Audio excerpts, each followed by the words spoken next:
کہ فقہا تو آپ کی مخالفت کر رہے ہیں، یعنی جو آپ نے جواب دیا ہے یہ جواب فقہا نہیں دے رہے، ان کا جواب اور ہے۔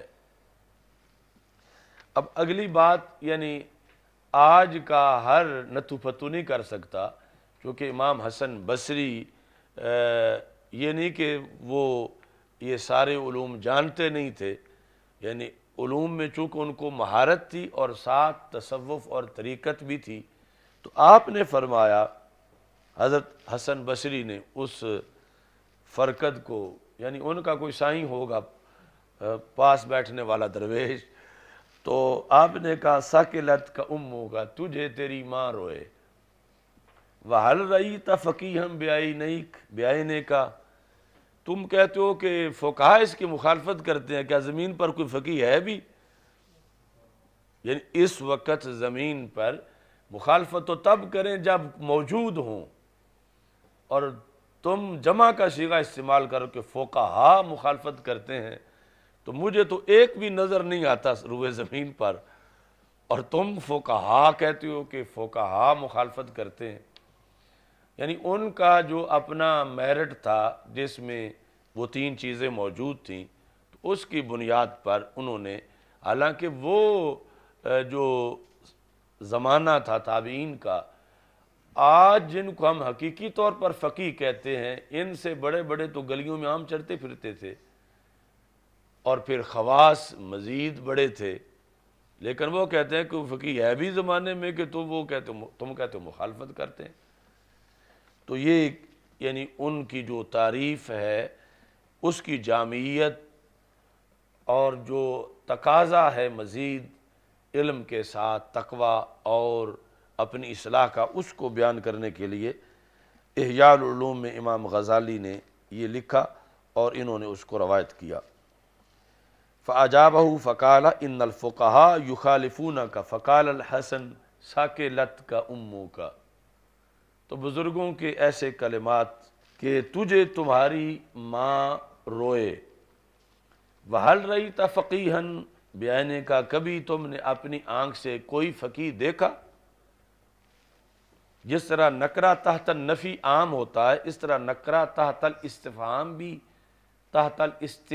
بھی عام ہوتا ہے۔ تو فقیہن حل کے تحت ہے، کوئی ایک فقیہ بھی مجھے دکھا دو، کیا کوئی ایک فقیہ بھی آپ نے سر کی آنکھوں سے، تصور میں نہیں، سر کی آنکھوں سے کیا تم نے دیکھا؟ کیوں؟ فرمایا انما الفقیہ الزاہد فی الدنیا الراغب فی الآخرہ البصیر بدینہ المدامم علی عبادت ربہ الورع الکاف عن اعراض المسلمین العفیف عن اموالہم الناصح لجماعتہم۔ اب جا کے فقیہ بنا ہے پورا، کہ وہ جو آیا ہے اس کا بھی ذکر آ گیا درمیان میں، یعنی جس وقت آپ نے کہا کہ کیا کوئی فقیہ تم نے دیکھا بھی ہے دنیا میں، تو ظاہر ہے کہ وہ جو فرقت تھے انہوں نے کہنا تھا کہ ہزاروں فقیہ ہیں، ایک کیا، میں نے تو ہزاروں یہاں بغداد شریف میں موجود ہیں۔ تو انہوں نے پھر اس لیے کہا کہ فقیہ وہ ہے جو زاہد ہو دنیا میں۔ اب ظاہر ہے کہ یعنی حضرت حسن بصری رضی اللہ تعالیٰ عنہ کے میرٹ کے نہیں تھے، ویسے تو آج سے کروڑ درجہ افضل علم و حکمت تقوی پارسائی والے موجود تھے۔ انہوں نے کہا فقیہ وہ ہے جو زاہد ہو دنیا میں، الراغب فی الآخرہ، آخرت میں رغبت رکھتا ہو، البصیر بدینہ، یعنی دنیا پر نظر نہ رکھے بلکہ دین کی حفاظت کرے کہ دین میرا محفوظ رہے، المدامم علی عبادت ربہ، اپنے رب کی عبادت پر دوام اختیار کرے،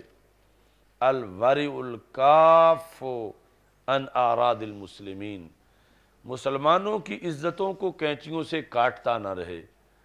بلکہ مسلمانوں کی عزتوں کا محافظ ہو، یعنی اپنے علم کے گھمنڈ میں خواہ مخواہ لوگوں کی تذلیل نہ کرے، العفیف ہو، وہ مفتی عبد القوی جیسا نہ ہو، العفیف عن اموالہم، اور پھر اموال جو ہے ان کے لحاظ سے بھی وہ عفیف ہو، یعنی اپنے کردار کے لحاظ سے بھی، اور لوگوں کا مال بھی نہ کھاتا ہو، ان کے اموال کے مقابلے میں وہ پاک دامنی اختیار کرے۔ الناصح لجماعتہم، تو مسلمانوں کے اجتماعی معاملات میں خیر کا طلبگار ہو، یعنی اجتماعی طور پر مسلمانوں کی جو صورتحال ہے اس کی اصلاح کا درد اس میں موجود ہو تو پھر اس کو فقیہ کہیں گے۔ اب اس کے بعد آیا موضوع، تو موضوع کے لحاظ سے یہ ہے کہ کل علم موضوع کل علم ما یبحث فیہ عن عوارضہ ذاتیہ، ہر علم کا موضوع وہ ہے کہ علم میں اس کے عوارض ذاتیہ سے بحث کی جائے۔ قال فی البحر واما موضوعہ ففعل المکلف من حیث انہ مکلف، کہ فقہ کا موضوع ہے فعل مکلف، خود مکلف نہیں، یعنی خود مکلف کے عوارض تو یہ ہیں، مثلا اب بیمار ہے، اب صحت مند ہے، اب خوش ہے، اب ناراض ہے، تو فقہ میں اس سے تو بحث نہیں ہوتی، بلکہ مکلف کا جو فعل ہے،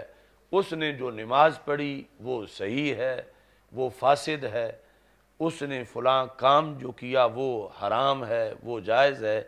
تو فعل مکلف کے جو عوارض ہیں، خود مکلف نہیں، مکلف کے فعل کے جو عوارض ہیں، اس لحاظ سے کہ وہ مکلف ہے، کیونکہ فعل کے عوارض یہ بھی ہو سکتے ہیں کہ وہ چھڑی زور سے مار رہا ہے یا آہستہ مار رہا ہے، لیکن یہاں جو فعل کے عوارض ہیں وہ اس لحاظ سے کہ وہ مکلف ہے، کہ شریعت کا مکلف ہے، تو اس لحاظ سے اس کے فعل کے جو عوارض ہیں وہ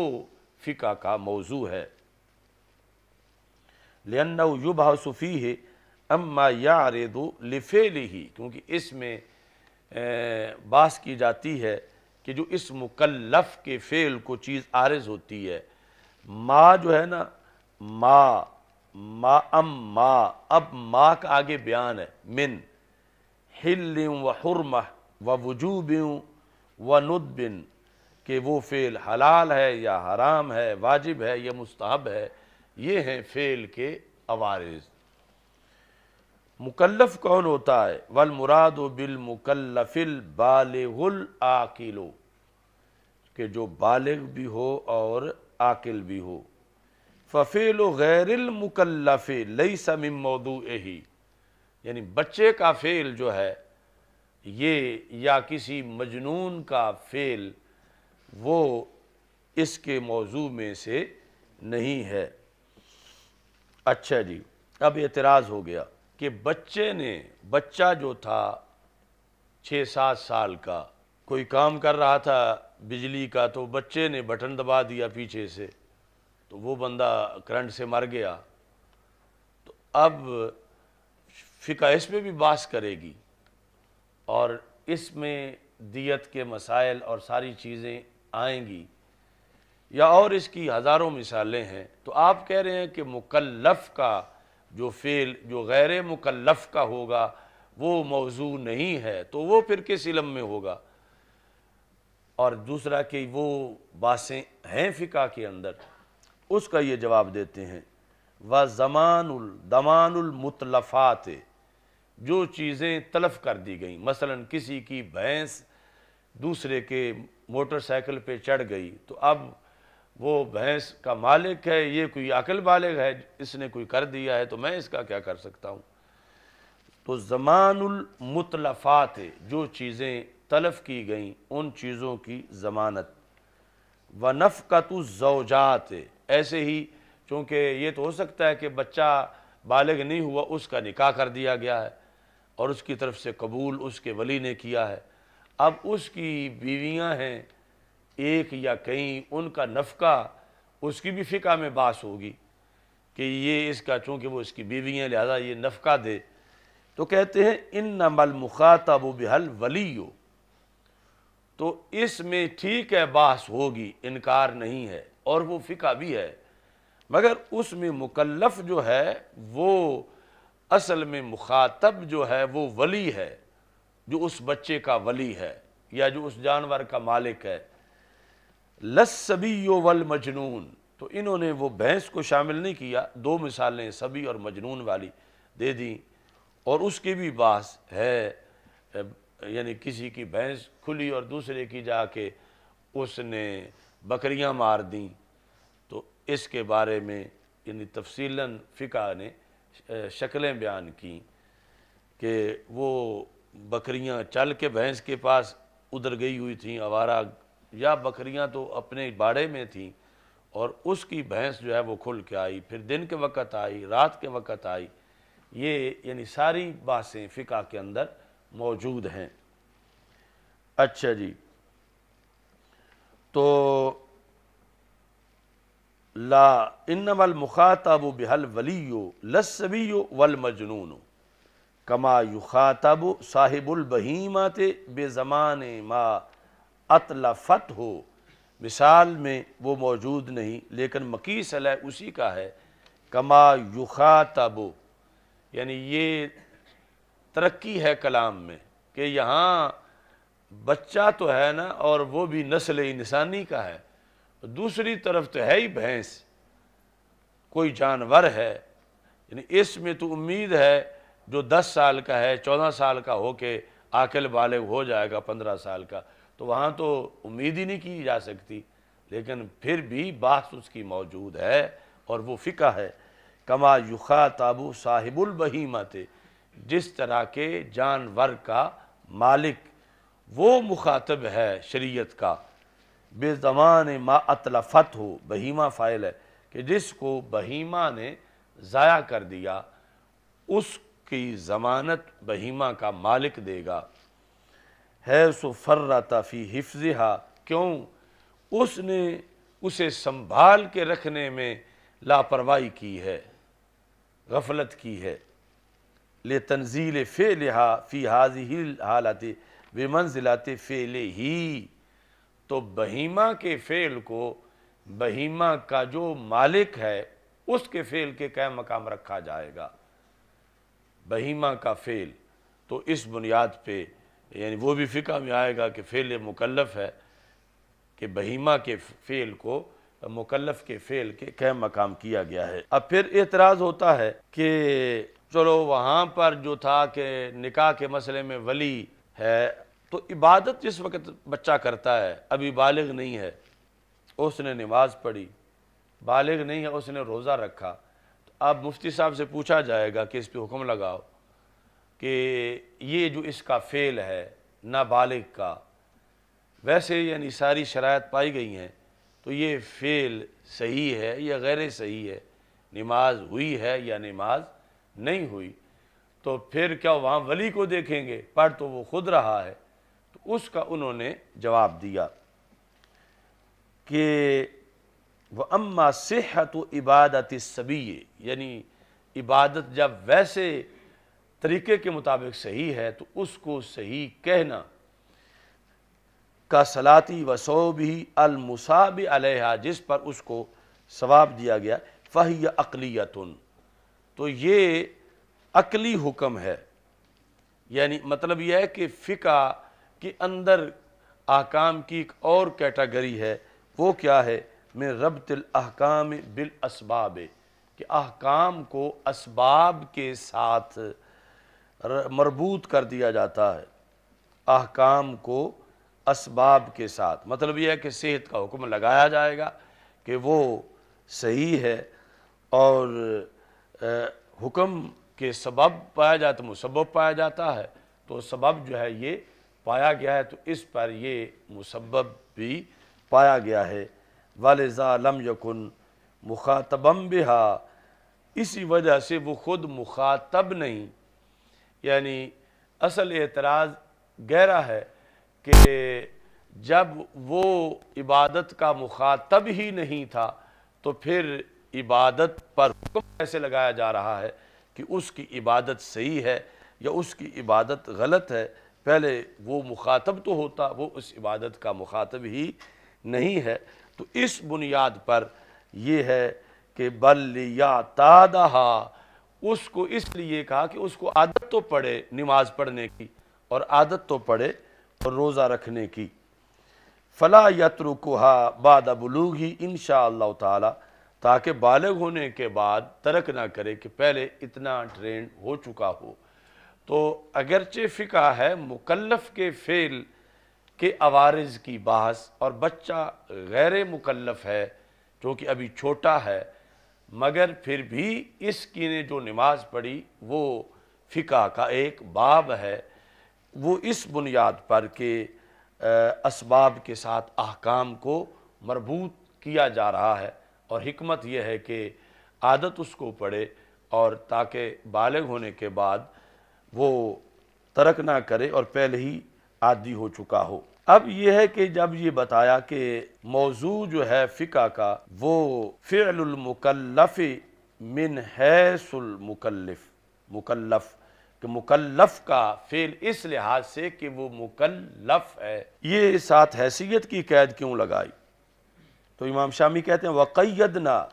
بِحَیثِیَّتِ التَّکْلِیفِ لِأَنَّ فِعْلَ الْمُكَلَّفِ لَا مِنْ حَیثُ التَّکْلِیف لیس موضوعہ کفعلہ من حیث انہ مخلوق للہ تعالی، کہ مکلف کے افعال پر کئی طرح بحث ہو سکتی ہے اور وجوہ سے بھی، یعنی اس لحاظ سے کہ یہ اللہ کی مخلوق ہے۔ یہاں جو موضوع ہے وہ اس لحاظ سے ہے کہ وہ صحیح ہے یا غلط ہے، فرض ہے یا واجب ہے، حرام ہے یا حلال ہے۔ تو یہ وجہ تھی کہ جس لیے ہم نے من حیث التکلیف کی، یعنی تکلیف سے مراد اردو پنجابی والی تکلیف نہیں، یعنی شرعی تکلیف جو ہے مکلف ہونا، کہ اس لحاظ سے افعال کی بحث، ورنہ فعل ہو سکتا ہے کہ اس کی بحث کھیل اور کھلاڑیوں کے لحاظ سے ہو کہ یہ اس کا فعل کیسا ہے۔ یہاں من حیث التکلیف ہے مکلف ہونے کے لحاظ سے کہ یہ اس کا فعل کیسا ہے، تو اس بنیاد پر یہ یہاں پر قید لگائی گئی۔ الحمدللہ رب العالمین والعاقبۃ للمتقین والصلاۃ والسلام علی رسولہ الکریم۔ استغفر اللہ لا الہ الا اللہ وحدہ لا شریک لہ، لہ الملک وَلَهُ الْحَمْدُ وَهُوَ عَلَى كُلِّ شَيْءٍ قَدِيرٌ۔ اللهم إنا نعوذ بك من زوال نعمتك وتحول عافيتك وفجاءة نقمتك وجميع سخطك، يا قاضي الحاجات اقض حاجاتنا، يا شافي الأمراض اشف مرضانا، يا دافع البليات ادفع عنا شر الظالمين والفاسقين بحرمات سيد المرسلين۔ یا الہ العالمین رسول اکرم صلی اللہ علیہ وسلم کے عظیم مرتبہ کے طفیل، ہمارے پاس جو عظیم مہمان رونق افروز ہیں، ان کے درجات کو بلند فرما، صحت میں عافیت میں برکتیں عطا فرما، اور مسائی جمیلہ کو اپنے دربار میں قبول فرما۔ وصلی اللہ تعالی علی حبیبی خیر۔ توحید و رسالت کا نعرہ دنیا میں لگانے نکلے